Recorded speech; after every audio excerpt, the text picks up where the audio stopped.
Wow, that was just awesome. And if you saw that intro there, I think you would have tears in your eyes. I'm Steve Sandy from Apple World today, and it is my sincere pleasure, actually, because I think we've seen each other once before in the flesh, virtually in the flesh. But Mark Chaffee from Otherworld Computing, otherwise known as MacSales.com, and this guy and I converse a lot, but it's usually through email. And I do some writing for OWC. He is my editor, and a good editor he is, I got to admit. And the website there is what we call the Rocket Yard, blog.macsales.com or therocketyard.com, or I don't know, are there other URLs for it?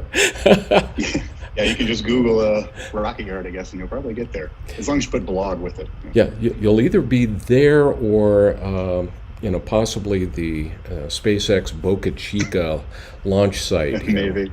That's kind of Absolutely. a rocket yard. But anyway, just to explain to people who are watching this or coming in, this is AWT Live for July 29th, 2020. This is actually the third time that we've done this show. The first two times, the sound wasn't all that great, I have to admit. And in fact, I'm hoping that the sound will be just awesome this time, and everybody will be able to hear everything. Yes, they will. Yes, they will. And go ahead and speak, by the way, because I need to check your sound level there. Testing, 1, 2, 3, testing. Thank you so much, Steve, for the wonderful introduction. It's really great to be here. I can do my radio voice. You can do your radio voice. Yes, you can. We could both do radio voices because we can. Yeah, I'm sitting here looking at this wonderful thing and hoping that we are getting your sound. So if anybody's watching this live, which I'm hoping they are, we advertised it this time, I'm hoping that if we aren't able to be heard, that somebody will let us know really quickly. Otherwise, you can just overdub dialogue at the end. It'll just be you, and then, serial commercials being said as my lips are moving. I'm loving this idea already. It'd probably make more sense than what we're going to say anyway. But Mark, if you could give our audience a little bit of a, I don't know what you want to call it, kind of an idea of what it is that you do, and where you are, and all these other good things. I'm going to do one quick thing though, very quickly. I'm going to switch audio. That probably wasn't a good idea. But anyway, go ahead and tell us what you do. Yeah, sure. Well, my official title is the Content Marketing Manager for OWC, as you mentioned. A lot of people don't know the name OWC as much as they may know the MacSales.com. We always say, there's two people in this world. There's people who love OWC and people who've never heard of OWC. So if you're in one of those camps, it's great. So anyway, as you mentioned, big part of my job is actually, I guess, essentially being the managing editor for the Rocket Yard blog, and I get to work with great writers such as yourself and a few other writers that we have, and it's fantastic. Our blog really covers the gamut. It's everything from small tech tips on, how do you turn on your computer, How to use stickies. Exactly. Well, that was a great article posted today, so everybody go and check it out. Yeah. I learned a lot, actually. I'm like, dang, posted this great article on the Stickies app, something that I really had I knew about, but why would I use that? Yeah, I hadn't used it in years, and then the other day I was sitting at my computer, and it was like I needed to take a note, and I wanted it right in front of me, and I thought, oh, use the Stickies app. And that's what caused me to write that wonderful post. Yeah. My only problem with it was, as I was, trying to use it, I'm having to pull my Post-it notes off my screen in order to... So you can actually see it. Oh, it was fantastic. So anyway, so as... we do, a lot of those small how-to articles, but then also you'll see on the Rocket Yard we'll go in depth onto, eGPUs. What's an eGPU, and do I need one? What do I use it for? Is it going to be spec'd out for gaming? Is it going to be spec'd out for, video purposes, rendering, things like that? And so we just really spread the gamut from professional to prosumers to average novice users. And I think it's a niche that we've really carved out, especially since we really view ourselves as a service site. We're not ad driven. There's a lot of great sites out there, just lots of great content. But we don't have to worry about anything but kind of doing what we want to do, what we think our customers like, and just what our readership likes, and not have to worry about ad revenue or anything like that. We do it because we love it, and we love the people we have. And you've seen a lot of the comments. We have great readers. I mean, really do. Smart readers, intelligent questions, but also some of those novice questions where, people don't get trounced on. Like, let me tell you about that. It's a wonderful community that's being built. Yeah, the one thing I really love about, going to the Rocket Yard, posting something on there especially is the tendency for people to want to discuss what has been written. And you don't always see that. In fact, I'd say if there's one thing that we'd love to see improved on Apple World today, but it's always been a problem since day one, is getting that engagement from readers where they come in and say, hey, fantastic about sticky notes, but did you know you can do this too? And add that little bit of extra flavoring to it, so to speak. It certainly takes time, but you'll get there. Rocket Yard's been around for over 10 years now, I think, probably 12 years. Yeah, I've been on board just a little over a year now, I think. A year, yeah. And so it's just fantastic to see where it's gone this time. So you guys will do great. It's going to keep going. And we've been around for February of 2015. Had our ups and downs, and you mentioned a very, very good point, and that is that you don't have to worry about ad revenue doing all that. Right. And I tell you, that's really a battle for a lot of websites. In fact, we've seen 2 or 3 fairly established Apple sites that have closed up shop this year, basically because they said, we need to do A, B, and C. We can't do it because, coronavirus is, really cutting in. Some people are having real issues with the ad, rates basically tanking this year. They've started going up a little bit, but it's still horrible, So, you try everything. And I get it. And I encourage all the the listeners and the viewers here to, patronize your sites, go to them. Don't just hit our 2 sites, go, hit all these sites, find your information. No one site's better than another for everything, so, do your diligence. We're all friends. We're all family. We don't fight against each other, right? We don't purposely steal content. Well, and that's been the absolutely, the greatest thing about writing in the Apple world for so long is it really is a community. And, there are some members of the family that you wish you could throw under the bus, and other members that you wish, you could get on staff, but it's so incredible. Everybody seems to know each other, or at least has met each other at one point or another, if not in person, simply because we don't have Macworld, iWorld anymore to go to.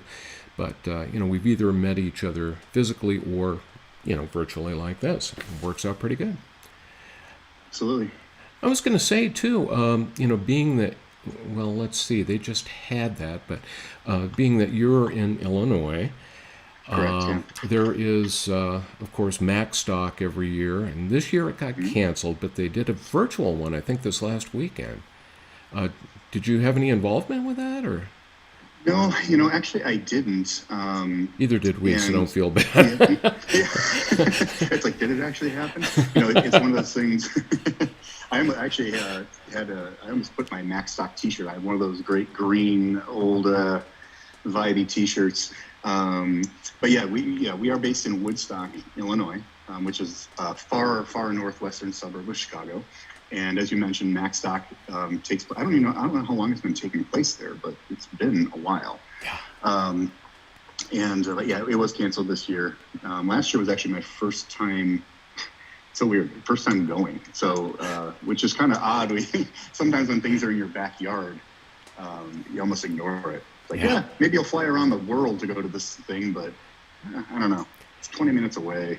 Yeah, it's crazy when you get, for instance, a couple of years ago, there was, I used to do quite a bit on the website or the shows for the British Tech Network. They had a Mac show. Used to do that quite a bit, but there were too many people involved. I'm better at one-on-one conversations.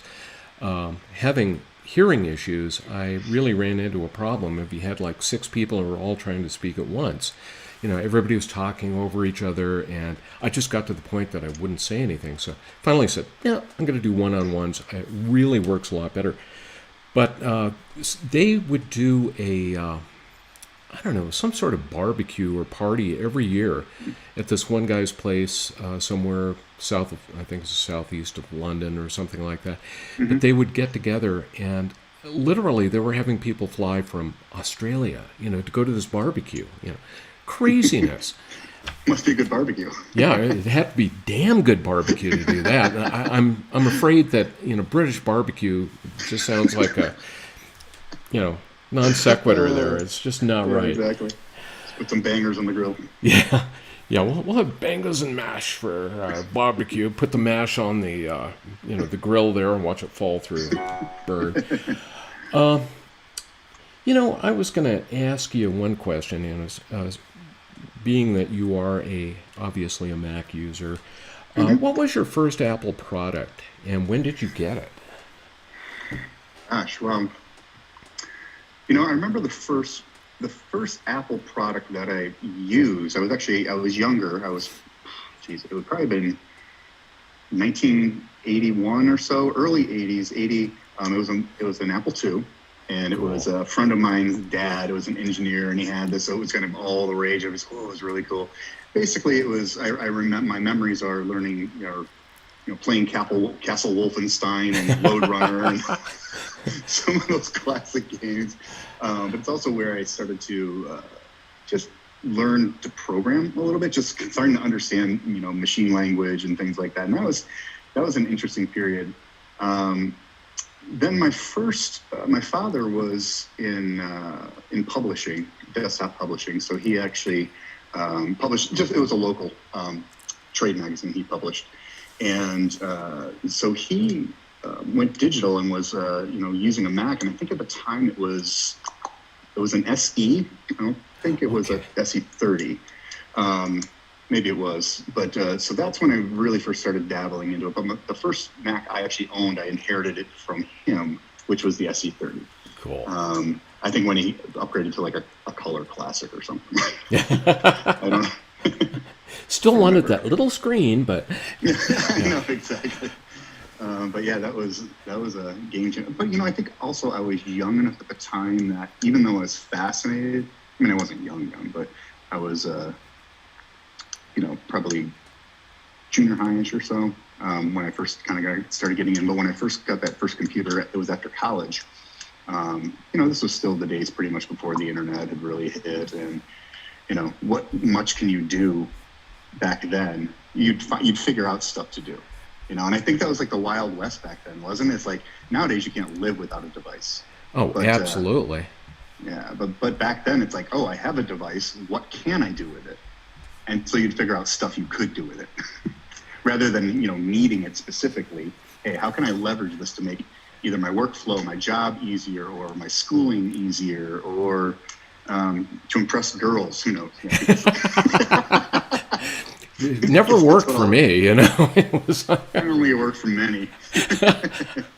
maybe Zuckerberg, that'd be about it. Yeah, for some reason it did really well for him. I still can't figure that out, but... Yeah. Oh, man. I think he'll be okay. Yeah, he'll be fine.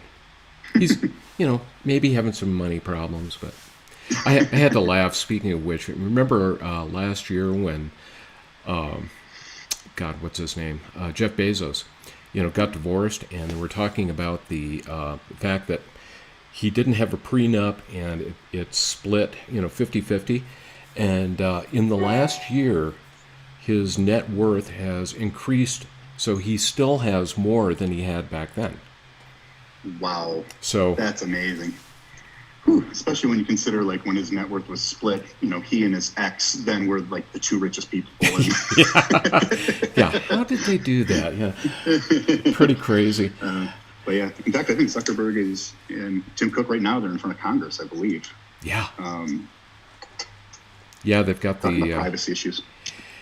Yeah, I think it's privacy. I think there's a lot of antitrust in there. Everybody always wants to break up the big companies, but you see how well that worked with the phone companies. We're now back to well, we've got 4, but but you still have these monopolies. You've got like Comcast, Xfinity. You've got Spectrum. You've got Verizon. But it's still somewhat of a monopoly. But. Yeah, it's the nature of business. I mean, you can't necessarily, hey, stop growing. Guys, we're growing too fast. We're getting too big. We better pull back. Yeah. That's not in our nature, Well, the one thing I've kind of wondered, and maybe we can chat about this for a little bit, this was supposed to be the year of 5G. In fact, perhaps we're going to actually see some Apple devices with built-in 5G later this year, hopefully the new iPhones. But, I think a lot of folks are hoping that the hype is reality, simply because it may actually allow people to really cut the cable for once and say, okay, even though my AT&T bill will now go to $500 a month instead of $260 or whatever it is, at least I don't have to still pay $105 a month to Xfinity just for, this cable, or not cable service, but right, my internet, telecom service or whatever. Telecom, yeah, whatever that is. Yeah, it's all kind of blurred, but.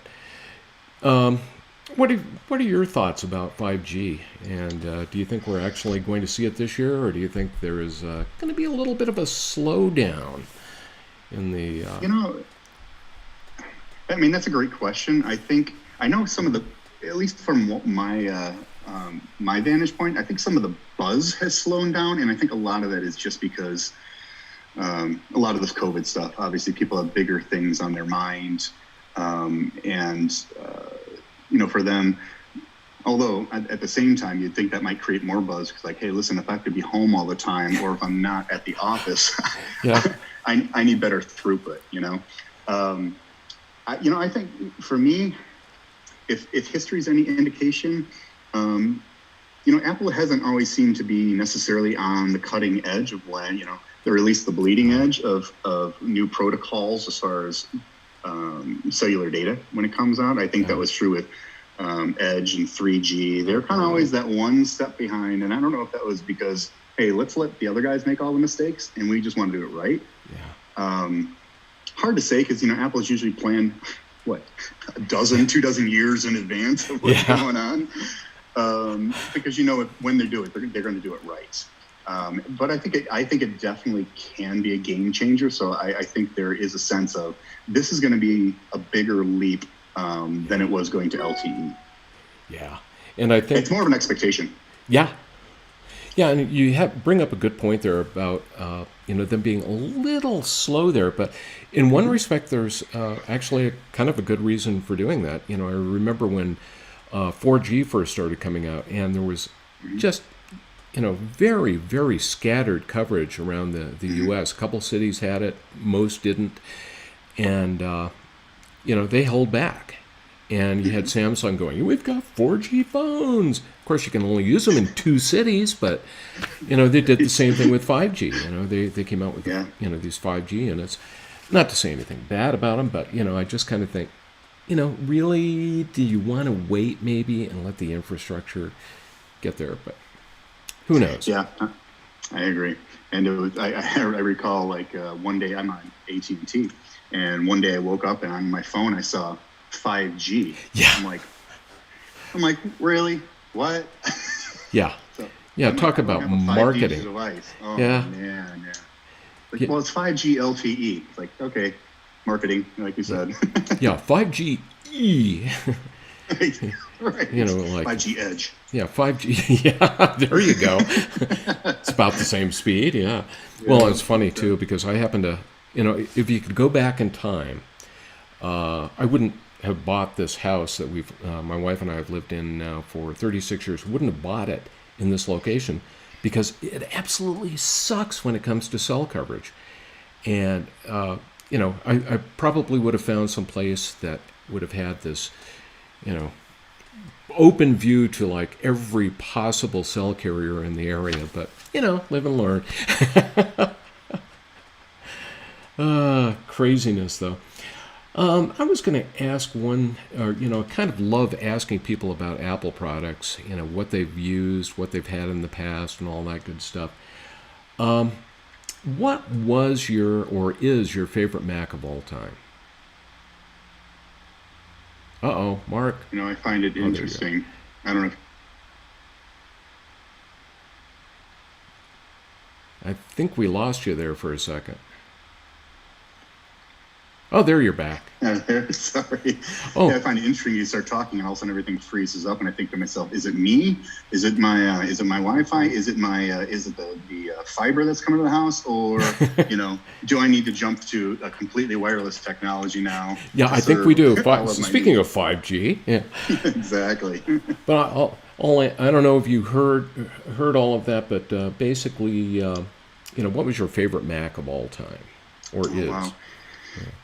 Yeah, I think, and I actually wrote a blog post on this recently. It wasn't even a long one. It was one of those I would call fluffy. So it was just fun, thinking back on all the Macs that I've owned. And, I got to say that my favorite, and I'm not saying favorite as far as most powerful, whiz bang, whatever, but the one that just, gave me the goosebumps and the one that said yes at the time was my 2010 17-inch MacBook Pro. I loved that thing. I don't know. There's something about the real estate and the power in that thing that just, for me, it became this trend. And I had a 17-inch before that. I can't remember what year it was, maybe a 2007. The leap forward was unbelievable in power and speed. And all of a sudden I'm like, I can ditch my desktop now. Yeah. Because it was, for me at least, it wasn't until then that I had enough horsepower to kind of do what I wanted. And I was, doing some music stuff and, some minor photo editing and things like that, video editing. But pretty much had to stick with the desktops before that. Yeah, and that's, it was kind of the same thing for me. I had always gone between, I love the iMac. Really love the 27-inch iMac because that screen is just beautiful and you've got so much room and everything. But I always found that I had to have, not only that machine, but I needed something to take on the road with me. And I tried and tried and tried for years and years and years to make the iPad and then the iPad Pro become that device. And it just doesn't do it. So, this year, you of course remember the great story of the getting the 16-inch MacBook Pro last fall and immediately spilling water on it, which is why I now use one of these Contigo things, that spill proof. But that was absolutely stupid. But anyway, going back and taking a look at this is quickly becoming really one of my favorite Macs of all time. And it took me a long time to really kind of get to the point that I liked it. But it's able to do everything I really need it to do. The screen is big enough. If I need an additional screen now, what I've been doing is using, I can't think of the name of the application or the service, but been using my iPad Pro as a nice big screen. I'm spacing it here. I hate it. Hate it when I do that. As a sidecar? Sidecar. That's it. God. I tell you, it sucks getting old. Age. Yeah, it sucks getting old. I'm sitting there going, I know it begins with an S. Sidecar, can't be that spotlight. No, that's a search. Well, as a writer, you'll get into that mode where you're writing, all of a sudden you're like, how do I spell was? Or something Yeah. like so silly. You're like, yeah. Or you look at a word and you go, what that just doesn't look right, but it's spelled properly, but I'd better look it up Right. anyway. Totally. Yeah. Oh, It's that's hell hilarious. being, hell being in writing, because like you said, Yeah. you do occasionally you're just zooming along on something and suddenly you get that, Yeah. what is the word that I'm thinking of? It would be perfect right here. And I find myself, Just escapes me. yeah, you open thesauruses, you go out and do a search. What is another Oh word yeah. for this? What Oh, happens God. to me is I often forget the same word. I'm like, wait, it was that word that I forgot that last time. And I've forgotten it again. No, Well, that's really let me ask bad. you. So I haven't bitten the bullet to get the 16-inch yet. I'm still on the 2018 15-inch, and I'm close to doing it. And I know you love yours, and I'm sure I would love it too, especially for the real estate. What are your thoughts now on, should people jump now, or do you think it'll be worth waiting to see whatever happens with the new Apple Silicon chipset? Is it, or jump, wait till that happens? Wow, that is a real good topic of discussion. You know, I think it all depends on your current needs. If it's something where that you need a new machine, the one, the last one or the one that you've got is really getting long in the tooth and it's just not doing what you need for it to do, or it takes forever, or you're running out Yeah, of space, and you've stacked up a bunch of RAID arrays behind it, doing that type of thing. If it's one of those situations where you really need a machine, go ahead and do it. You can always. That's one thing I've always loved about Macs, is they really do hold their value pretty well. And I don't know. I've true. gotten really good at kind of doing the resale market.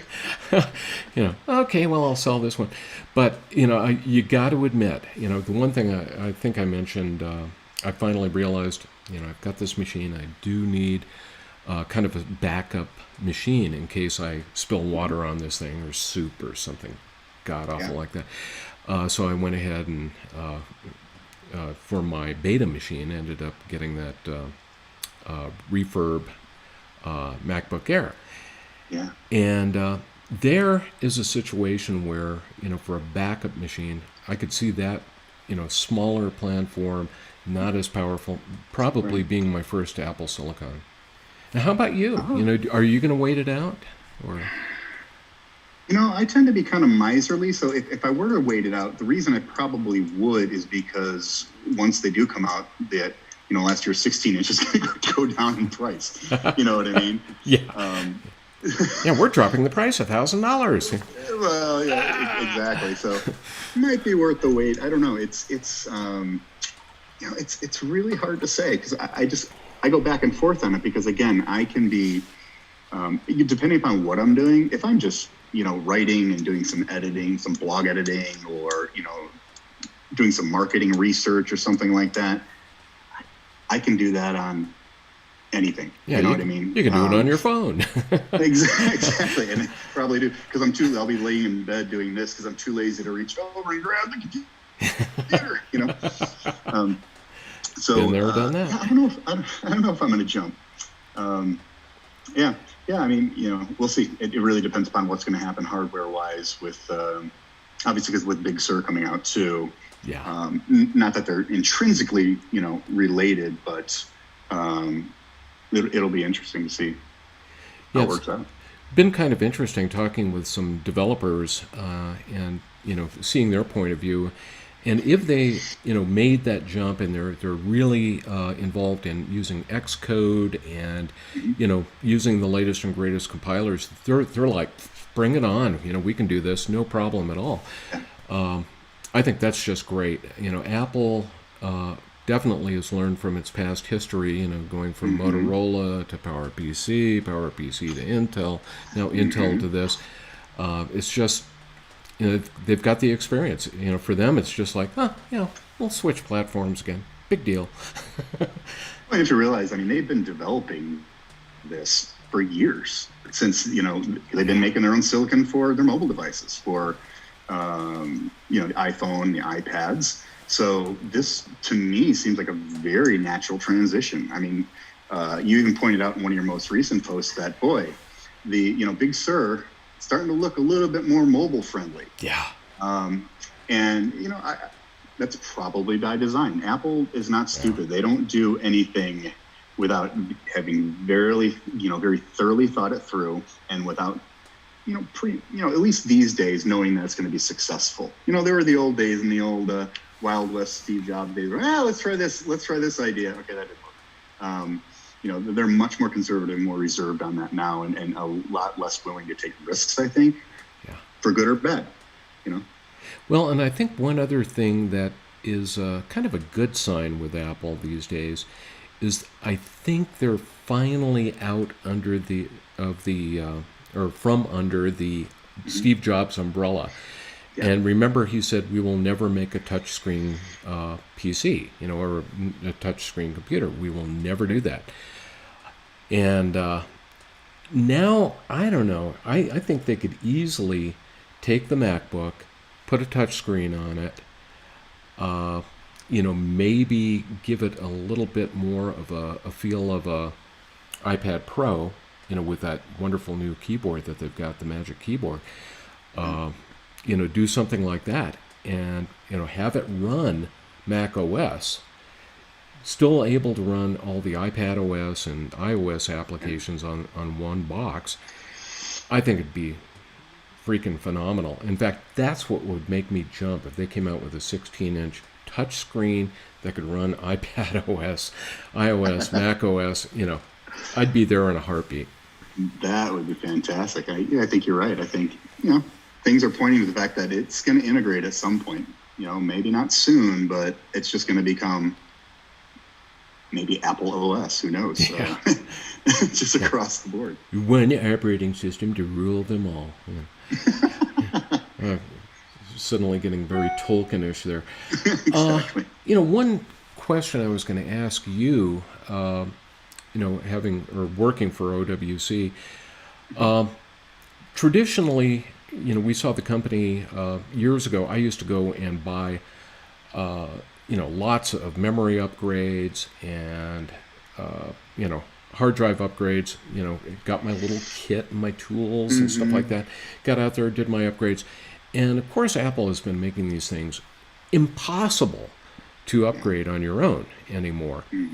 And I don't know if, this is kind of out of school asking the question, but how has that affected the way that OWC's products are evolving towards the future? Yeah, that's a great question. The products definitely are evolving, but our key driving mission hasn't changed. For OWC, the idea is we've always been cut to help users get the most out of what they have, right? For long-term longevity, reuse, repurposing, to really help a user's workflow in such a way that it really takes them to the next level. Now, in the past, you're right, that was primary, upgrading your own hard drive or SSD, putting your own memory in, a lot of these things that can't be done anymore. But that doesn't mean that we're not still in the game of making things better, especially for Apple users. So as we look at our product line, one no-brainer for us was the fact that as everything is now just basically tooling down to USB-C ports, and you still have all these peripherals. Well, you know what? We build the docks and the hubs that make it possible for people to still use that gear and drive additional monitors. Things are just really, really important, and we're really excited about it too. It's and so it's just kind of a shift in what we're doing, but not why we're doing it. Yeah.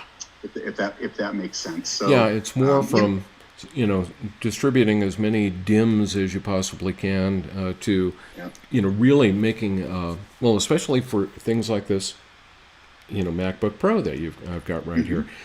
You've got 4 USB-C ports there, but hey, you can't do anything with them except hook up to one of your hubs, and which are absolutely great, by the way. So Yeah. It's what I have Thank upstairs. you. I'll take credit for it, even though I Take had credit nothing to for do it. with designing it or anything. No, you not only designed it, but you hand built it, and Exactly. By hand, my name's scratched on the inside. I personally number each one.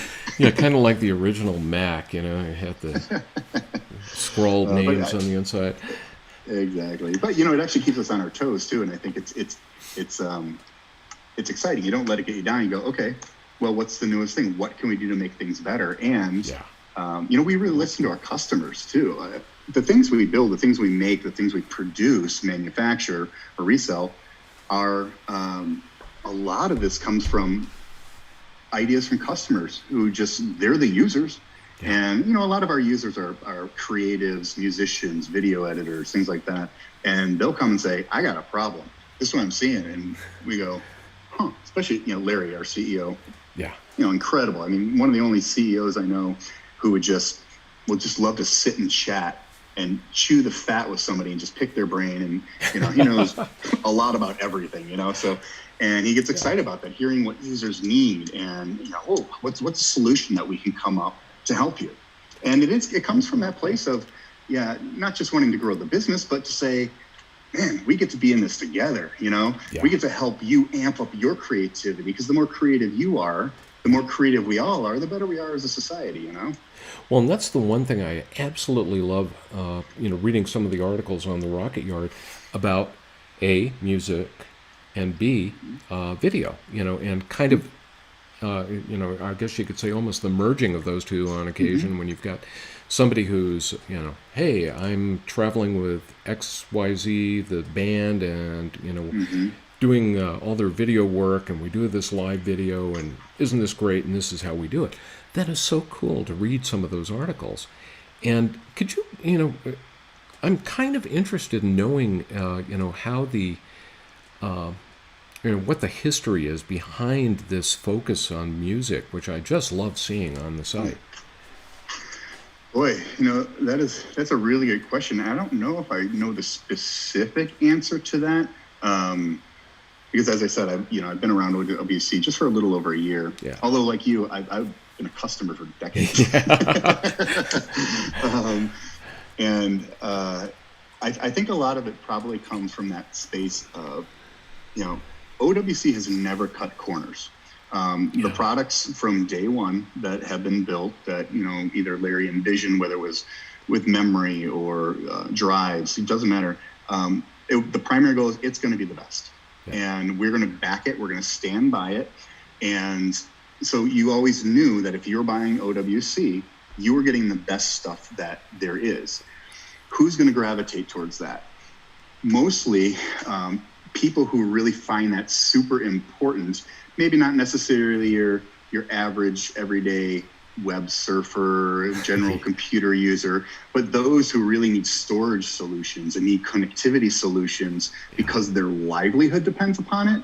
I think they naturally gravitate towards that. And I think a lot of those people happen to be those creative types, those musicians, the producers, the photographers, the video guys, things where people are in that creative space who need data, they need storage, they need all the tools that they have, and it has to be the best because there cannot be failure. There cannot be anything to get in the way of what it is that they need to do.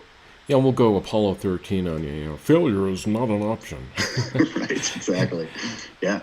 But it's true. When you're, especially if you're doing like high-end video work, you're in editing a movie, you're doing this work, you've got to have something that's fast and ultimately reliable. I always remember the story about, I think it was original Toy Story at Pixar, and it was being made. And at one point, they somehow, some way, just lost all the work that they had done. And fortunately, somebody had a backup that they had brought home. It was crazy. Wow. This is, of course, before, doing cloud backups or doing things like that. But you would think that a company like that, especially with Steve Jobs running it at the time, that they would have had that. But I remember they said, Toy Story almost didn't happen. And we're talking about a movie that really changed in industry. Just absolutely crazy. And I think after that point, they probably said, we need some really good, we need a backup strategy here. Yeah, we do. A lot of folks, I know, appreciate, when things can be transparent and you don't have to think about it. That frees up a lot of not only time and energy, but mental space too. Yeah. I mean, I know in the past where I've been doing something, whether it's a backup or something, I'm going, please work, please don't fail on me now, please, whatever. Yeah. To be freed up when you know that you've got the best stuff, that it's just going to be reliable. It frees you. Then you're not even thinking about that stuff. You're just going on about your creativity or whatever it is that you're needing to get done. And you're not having to worry about that other stuff because it just works. Absolutely. And well, except when it doesn't. I was going to say like the last two shows where, and they were one day after another. So I didn't hear about the sound problem until we were like halfway through the second show, and I see, an email pop up, and it's like, by the way, we had real problems with my sound. That was the guest telling me that. But I'm looking at the sound levels here. It looks great. Even when I'm not talking, it's, pegging the yellow or, getting into the yellow there. So hopefully everybody's going to hear this and, they're going to love it. And say, you did such a great job, you guys. But, you live and learn. Eventually. That is very true. Anyway, some of the other things that have come up recently, I know Thunderbolt 4 has been released, and to be honest with you, I have done like little or no research into that. Could you maybe tell people what you've heard about it and when we can start seeing some of these products? Yeah, absolutely. So the interesting thing with Thunderbolt 4 is, there's been some people who have some fear. Like, okay, what is this now? I had all this Thunderbolt 3 stuff, and the simple questions come up like, well, wait, is my Thunderbolt 3 stuff going to work with this Thunderbolt 4? Or, do I need to wait to buy Thunderbolt 4 products and things? And the easiest way I can say this is, Thunderbolt 4 basically takes Thunderbolt 3 and kind of puts it on steroids in the sense that all it's doing now is basically requiring everything that Thunderbolt 3 had to offer in the first place, with few exceptions. There's a few small things, but as far as PCI, data speed, video support, just all that type of stuff, which was optional in Thunderbolt 3, is now required in Thunderbolt 4. And that's going to be fantastic. It's not going to impact Mac users as much as it will, say, PC users, for instance. Macs, for the most part, have always maximized Thunderbolt capabilities on their ports. There are a few computers that did have some limitations here and there, but by far and large, that if you had a Mac, you knew you were getting the most out of Thunderbolt 3. So is Thunderbolt 4 going to help you? There's a few other little things, like Thunderbolt 4 is going to require computers wake from sleep. If it's plugged into a dock. If you have a dock plugged in, when something happens, your computer has to wake up. So there's little things like that. But I would tell people, don't worry about Thunderbolt 4. Continue to buy Thunderbolt 3 products. Make sure they're certified from someone like an AWT or a reputable company. That they're not skimping on things like they're going to give you the 40 gigabits. They're not going to give you 20 gigabits on this thing and not tell you. But with PC users, again, you would struggle to find a machine. I know our engineering team, our product development guys, it would drive them nuts. It's like, well, we need a PC to test some of this stuff.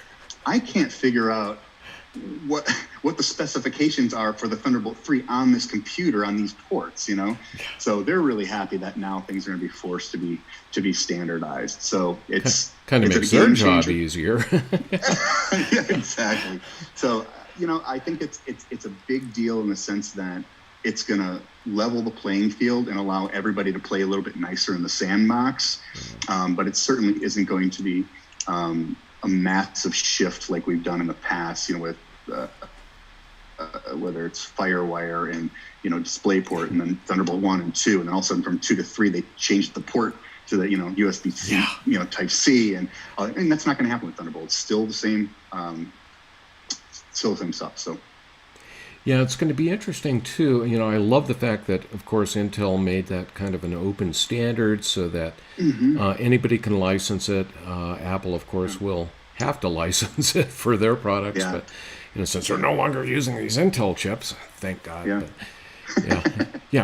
it's a pure machine for once. The one smart thing that I think Steve Jobs has to, still get a pat on the back for was making sure that he got out of not having the Intel Inside stickers on Macs.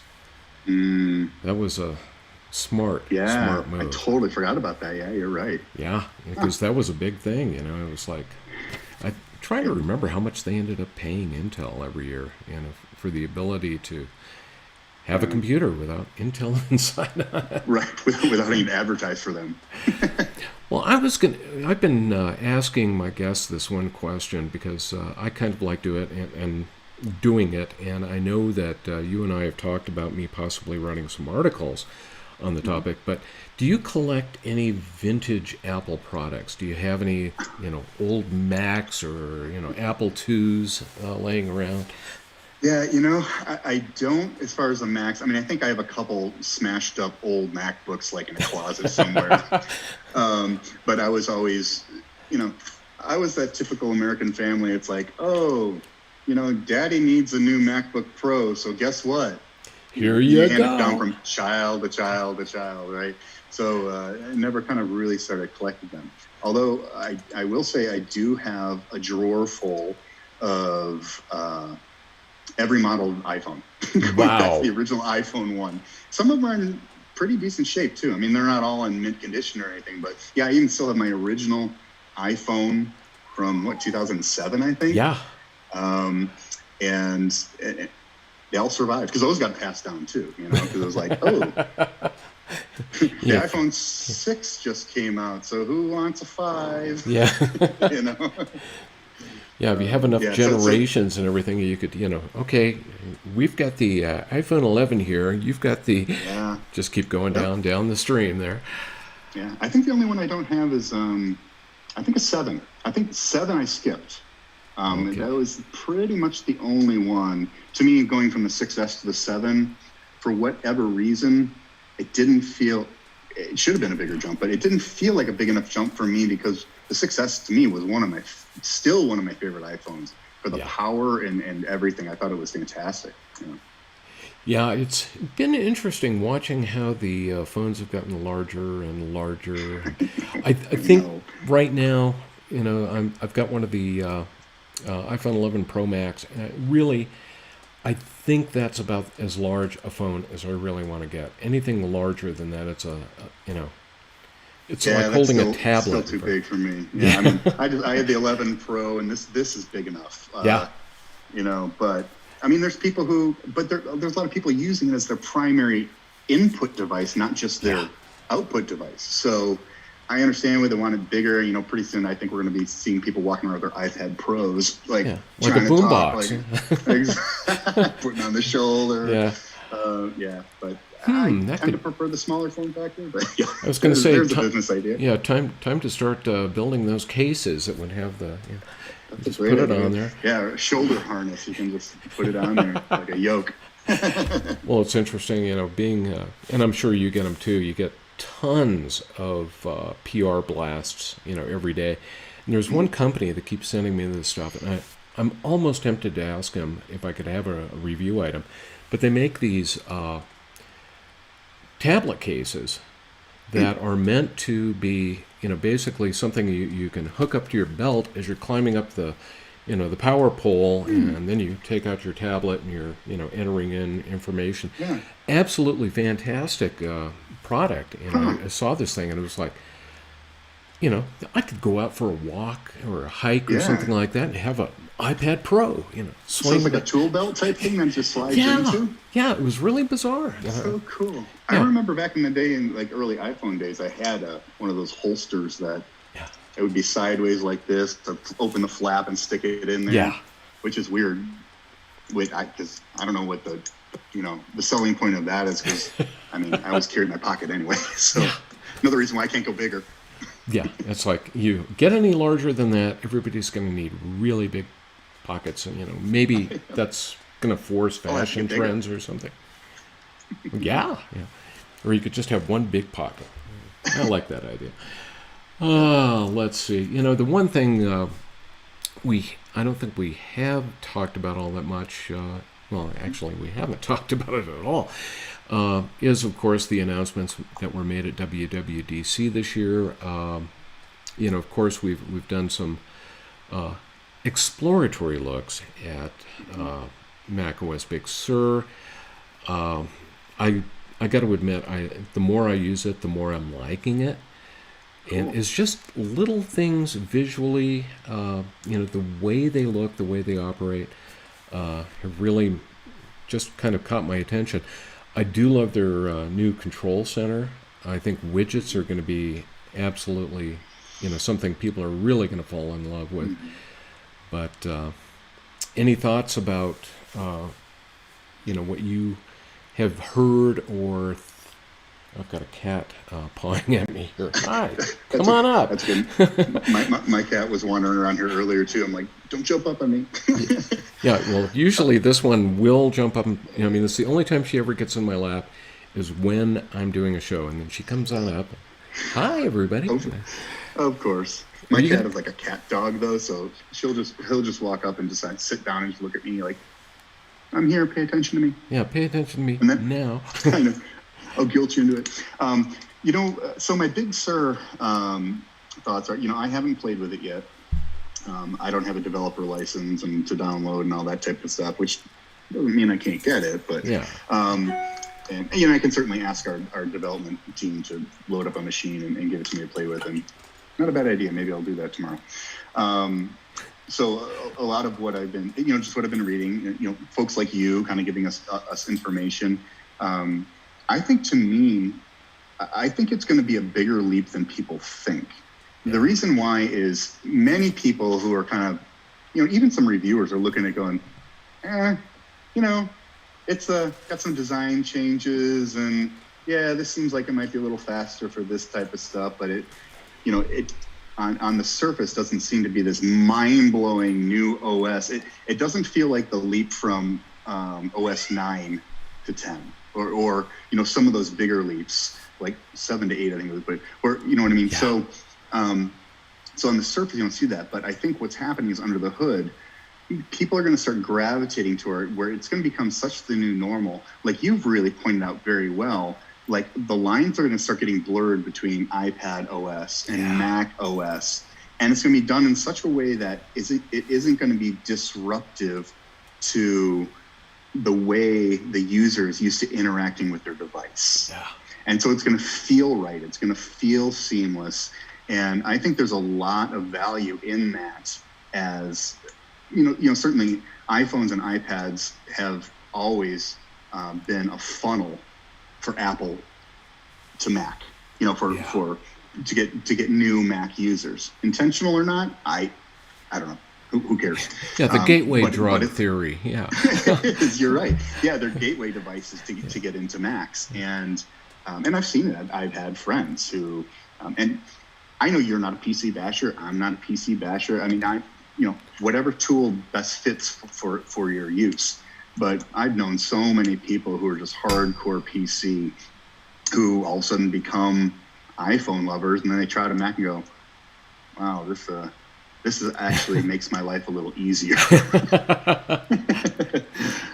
which is great. So, coming out of WWDC, obviously, it was interesting being virtual, and so having at least the keynote being pre-shot and edited felt kind of weird because it felt like a giant commercial.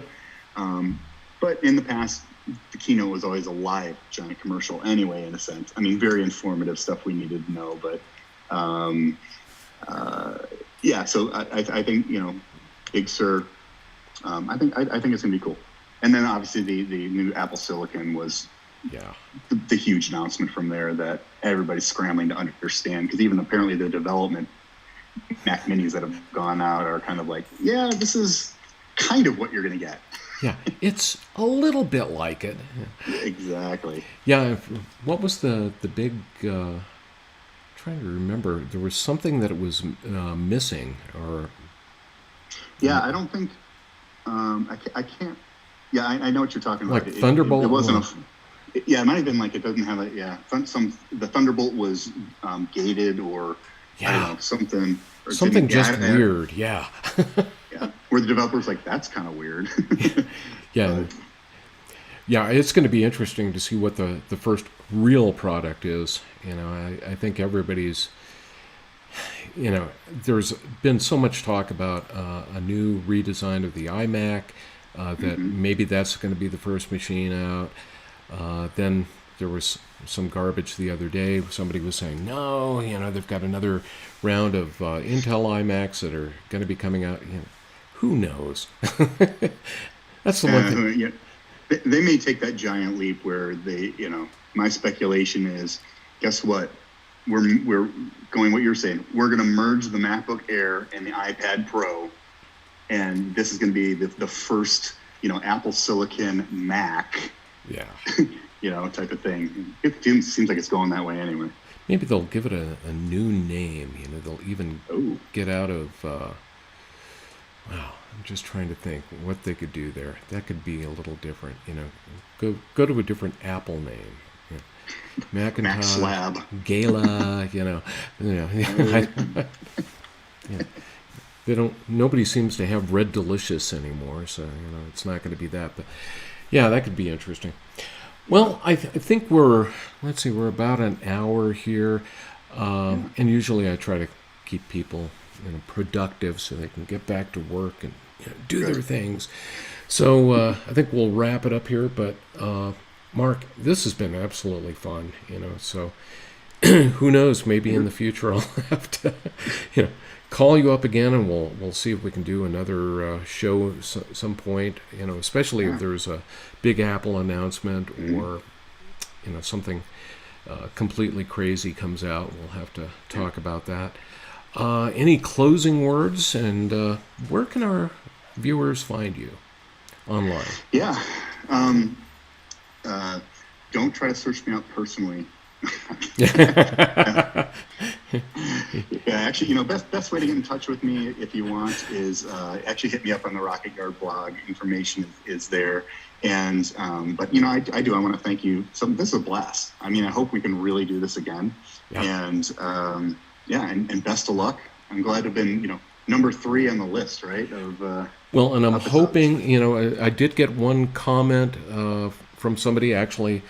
That was another thing. I'm actually using Ecamm Live instead of OBS for the first time. And one cool thing is that comments from all these different streaming things that we're doing actually come up in a list over here. And I was able to drag them over and put them, and they stay out there for 30 seconds and then disappear. It's like, oh, this is cool.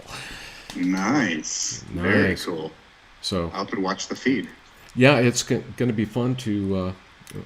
Well, I'll send you an address for the recordings, wherever they may be. They're going to be all over the place. So. Awesome. We're multi-streaming today, by the way. It's going to Periscope, it's going to Facebook, and to YouTube, all at the same time. So. Fancy. I tell you, if we were any fancier, it would be really scary. But yeah, we definitely will have to do this again. This is a blast. It's a hoot. I agree. 100%. Well, thanks everybody for watching. Once again, Mark Chaffee from Otherworld Computing. Be sure to go out and visit him at therocketyard.com. In fact, we got another message here from my old friend Jeff McDonald. I'll have to say, a shout out to Jeff there. He and I worked together years and years and years ago, and he's still just an amazing guy. So anyway, awesome. Hi, Jeff. Yeah, hi, Jeff. Thanks for coming there. But anyway, thanks a bunch for watching. And if you like this show, if you're watching it on Facebook, if you're watching it on YouTube, wherever you're watching it, do a thumbs up, subscribe, do whatever. We love you. You know, what can I say? See you later there, Mark, and everybody have a great, great week. Bye, everybody. Talk to you soon, Steve. Bye.